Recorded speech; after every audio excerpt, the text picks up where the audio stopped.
An inquiry into Bathabile Dlamini has been concluded. The probe was ordered by the Constitutional Court to look into her handling of the grant payments system.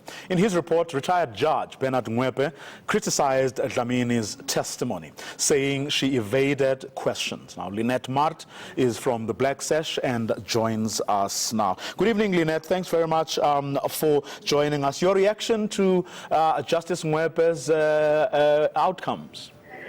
Well, let me just put Justice Ngoepe's sort of work in context. The Constitutional Court asked that the parties submit evidence or affidavits as to whether the minister, for example, should not be held liable for legal costs and be joined in the case. And parties had opportunities to then submit the affidavits, and two former employees of the PSB, Mr. Zaindango and Mr. Magwaza, who was the acting CEO of, appointed as the CEO of Sassa, submitted evidence and asked to be admitted to the case. And so all these parties have submitted their affidavits.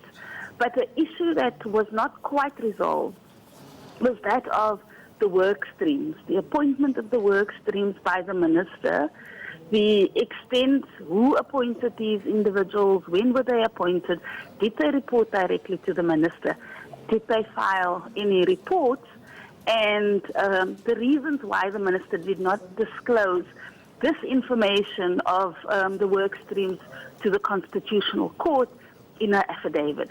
So that's the frame. So Judge Ngoepe's work, he released his report, but he also put that report to the Constitutional Court, who will then make the final decision as to whether she will be held legally liable for the cost.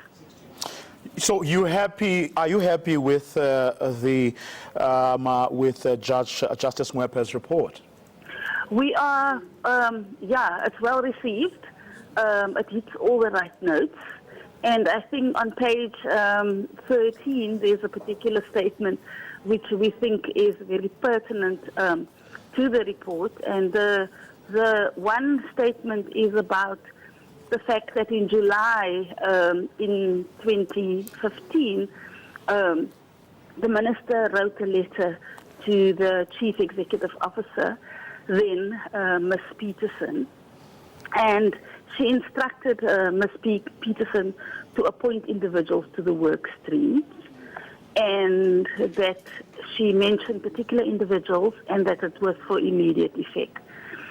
And the court finds that letter, or the judge finds that letter extremely useful, because it points to the fact that the minister had in fact indeed appointed these individuals to the work stream, appointed the work stream, and then continue to manage the work streams almost in a kind of a direct reporting way, circumventing the CEO of Sassa. And the judge, of course, also pointing out that that was in breach of government protocol, in that these people reported to her and not to the Sassa CEO. Yes, indeed. Yes.